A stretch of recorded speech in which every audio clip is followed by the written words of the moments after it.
அடுத்ததாக நம்ம பார்க்கக்கூடிய ராசி என்னன்னா சிம்ம ராசி தான். சிம்ம ராசி பொறுத்த வரைக்கும் சூரியனோட ஆதிக்கம் கொண்ட ராசின்னு கூட நம்ம சொல்லலாம். அதே மாதிரி போன வருடம் பார்க்கும் பொழுது நம்மளுக்கு சனியோட ஆதிக்கத்தில் தான் நம்மளுக்கு 2024 அப்படின்ற வருடம் பிறந்துச்சு. ஸோ ரெண்டுமே பார்க்கும்பொழுது கொஞ்சம் அப் அண்ட் டவுனில் தான் லைஃப் போயிருக்கும். சூரியனும் சனியும் பார்க்கும் பொழுது கண்டிப்பாக அந்த இடத்துல வந்து பாசிட்டிவை விட நெகட்டிவ் கண்டிப்பாக நடந்துறதுக்கான வாய்ப்புகள் இருக்குது. நிறைய விஷயங்கள் நீங்கள் ஸ்டார்ட் பண்ணியிருப்பீங்க, அதை முடிக்க முடியாமல் போயிருக்கலாம். ஆர் நீங்கள் வந்து ஏதோ ஒரு பிளான் போட்டு வச்சுருப்பீங்க, அந்த பிளானை எக்ஸிக்யூட் பண்ண முடியாமல் போயிருக்கலாம். ரிலேஷன்ஷிப்பில் முக்கியமாக தந்தை வழி அந்த விஷயங்களில் வந்து நிறைய பிரச்சனைகள் வரக்கூடிய நாட்களை நீங்கள் கடந்து வந்திருக்கலாம். ஸோ இது எல்லாமே நீங்கள் பார்த்துருக்கலாம். நிறைய பேர் ப்ரமோஷன்ஸ் அந்த மாதிரி விஷயங்கள் கண்டிப்பாக கிடச்சிருக்கும்.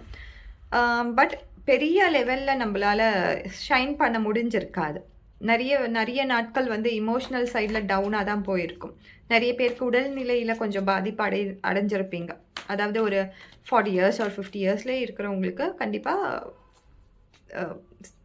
ஆஸ் யூஷுவலை விட கொஞ்சம் டவுனாக இருந்துறதுக்கான வாய்ப்புகள் இருந்திருக்கு. ஸோ அடுத்த வருடம் நம்மளுக்கு என்ன மாதிரி வருடமாக இருக்க போகுது அப்படின்னு நம்ம பார்க்கும்பொழுது நம்மளுக்கு வந்திருக்க கார்டு சிம்ம ராசிக்கு என்ன நம்ம பார்த்தோன்னா, ஸோ நம்மளுக்கு வந்திருக்க கார்டு என்னன்னு நம்ம பார்க்கும் பொழுது ஓகே த மூன் கார்டு. இதை பார்க்கும்போதே த மூன் கார்டு வந்திருக்கு. அதே மாதிரி 6 ஆஃப் ஸ்வாட்ஸும் வந்திருக்கு, 3 ஆஃப் ஸ்வாட்ஸும் வந்திருக்கு.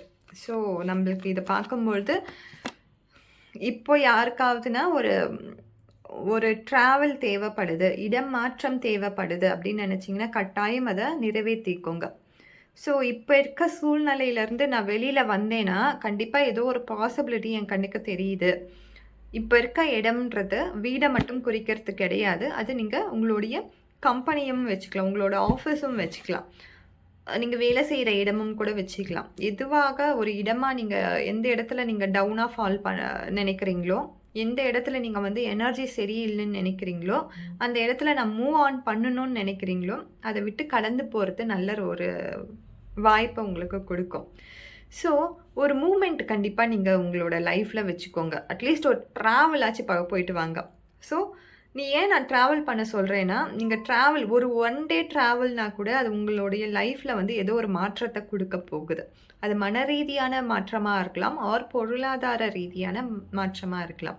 ஏதோ ஒரு கோவிலுக்கு போகணும் நீங்கள் நினச்சிட்டு இருந்தீங்க, இத்தனை நாளாக என்னால் போக முடியல அப்படின்னும்போது கொஞ்சம் சிரமப்படுத்தி போயிட்டு வந்துடுங்க. உங்கள் மனசில் ஏதோ ஒரு வேண்டுதல் இருக்குது, அதை நிறைவேற்றாமல் வச்சிட்ருக்கீங்க அப்படின்னு உங்களுக்கு தோணுச்சுன்னா அதை நிறைவேற்றிக்கோங்க. ஒரு மூமெண்ட், இந்த ட்ராவல்ன்ற அந்த மூமெண்ட்டை கண்டிப்பாக இன்க்ளூட் பண்ணிக்கோங்க. இடம் மாற்றம்னும் போது இத்தனை நாளாக நான் இந்த இடத்துல தான் இருக்கேன், ஆனால் எனக்கு வந்து எந்த ஒரு ரிசல்ட்டும் பாசிபிளான ஒரு வழி எனக்கு கிடைக்கல அப்படின்னு நினச்சிட்டு இருந்தீங்கன்னா கட்டாயம் நீங்கள் என்ன பண்ணுங்கள், அந்த இடத்துல இருந்து வேறு இடத்துக்கு மாறுதலாக போய் பாருங்கள். கண்டிப்பாக லைஃப்பில் வந்து ஒரு டிரான்ஸ்ஃபர்மேஷன் நடக்கும். அடுத்ததாக ஒரு பெரிய ஒரு விஷயத்த சொல்கிறது the moon card. The moon கார்டுன்னு சொல்லும் பொழுது இத்தனை பேர் இந்த எக்லிப்ஸ் நடக்குது, உங்களை அறியாமையே உங்களுக்கு பின்னாடி ஏதோ ஒரு விஷயங்கள் நடக்கிறதுக்கான வாய்ப்புகள் இருக்குது.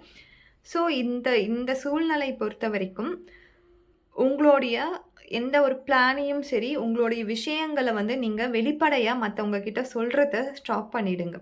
அது உங்களோட பிளானாக இருந்தாலும் சரி, உங்களோட ஐடியாஸாக இருந்தாலும் சரி, உங்களுடைய ரிலேஷன்ஷிப்பில் இருக்கக்கூடிய ஒரு டவுனான இமோஷன்ஸாக இருந்தாலும் சரி, மற்றவங்க கிட்ட ஷேர் பண்ணதை நிறுத்துங்க. பிகாஸ் இந்த எக்லிப்ஸ், அதாவது இந்த கிரகணம் அப்படின்றது பின்னாடி ஏதோ ஒரு விஷயத்தை நம்மளுக்கு காட்டுது. ஸோ அதுவே கூட உங்களுக்கு பல நேரங்களில் உங்களுக்கு பின்னாடி வந்து ஒரு பெரிய விஷயம் நடந்துகிட்ருக்கும், அது உங்களுக்கு தெரியாமல் இருக்கும். ஸோ பின்னாடி பேசுகிறவங்க அந்த விஷயங்கள்லாம் நடக்கிறதுக்கான வாய்ப்பை நம்ம தவிர்த்துக்கலாம். ஸோ உங்களுடைய தாட்ஸ் அண்ட் திங்கிங்கை கொஞ்சம் ஷேர் பண்ணுறதை கண்ட்ரோல் பண்ணிக்கோங்க. அதே மாதிரி 3 ஆஃப் ஸ்வாட்ஸ்ன்னு சொல்லும்பொழுது ஏன் இது வந்து ஹார்ட்டில் இத்தனை கத்தி குத்தல் இருக்குது அப்படின்னு நம்ம பார்த்தோன்னா, இது நம்மளோட பாஸ்ட்டில் கண்டிப்பாக நிகழ்ந்திருக்கலாம், உங்களுடைய ரிலேஷன்ஷிப்பில் கண்டிப்பாக நிகழ்ந்திருக்கலாம். ஸோ இந்த சாப்டர் க்ளோஸ் ஆகி ஒரு நல்ல சாப்டர் வரத்துக்கான வாய்ப்புகள் இருக்குது. அதுக்கு முக்கியமா நம்ப என்ன பண்ணணும் அப்படின்னு நம்ம பார்த்தோம்னா, இந்த ஷேரிங் அது வந்து மெட்டீரியலிஸ்டிக் ஷேரிங் கிடையாது. நம்மளோட தாட்ஸ் அண்ட் திங்கிங். நம்ம என்ன நெனைக்கிறோம், மத்தவங்க நம்ம பார்ட்னர் மேல நம்ம வச்சுட்டு இருக்க அந்த அந்த சின்ன சின்ன டிஸ்டர்பன்ஸ கூட மத்தவங்க கிட்ட ஷேர் பண்றத நிறுத்திக்கோங்க. அது வந்து உங்களுடைய பேரண்ட்ஸாக கூட இருக்கட்டும். ஆர் நீங்க ஒரு ஆஃபீஸ்ல வேல பார்த்துட்டு இருக்கீங்க. மத்தவங்க உங்களுக்கு வந்து ஏதோ ஒரு தவறான விஷயங்கள பண்ணிட்டு இருக்காங்கன்னும் பொழுது, அத நீங்க வந்து நம்பி உங்களுடைய டீம் லீடர் கிட்டயும், மேனேஜர் கிட்டயும் சொல்றதுக்கு சொல்லியிருப்பீங்க. பட் அதுவே வந்து உங்களுக்கு சாதகமா இருக்காது. அதுவே உங்களுக்கு வந்து என்ன பண்ணும்னா, பேக் பைட் அவங்களே பண்ணுவாங்க. அ மறுபடியும் அந்த என்வைரன்மென்ட் ரொம்ப டிஃபிகல்ட்டா மாறுறதுக்கான வாய்ப்புகள் இருக்கு. ஸோ இந்த 3 கார்டையும் நீங்க பொருத்தி பார்க்கும்பொழுது, நீங்க அந்த இடத்த விட்டு நீங்க வேற இடம் போறது ரொம்ப நல்ல விஷயம். அதே மாதிரி மத்தவங்க கிட்ட உங்களோட ஃபீலிங்ஸையோ, உங்களுடைய தாட்ஸ் அண்ட் திங்கிங்கையோ 3வது மனுஷவங்க கிட்ட ஷேர் பண்றத நிறுத்திட்டீங்கன்னா, இந்த மாதிரி ஒரு சூழ்நிலைய தவிர்த்துக்கலாம்.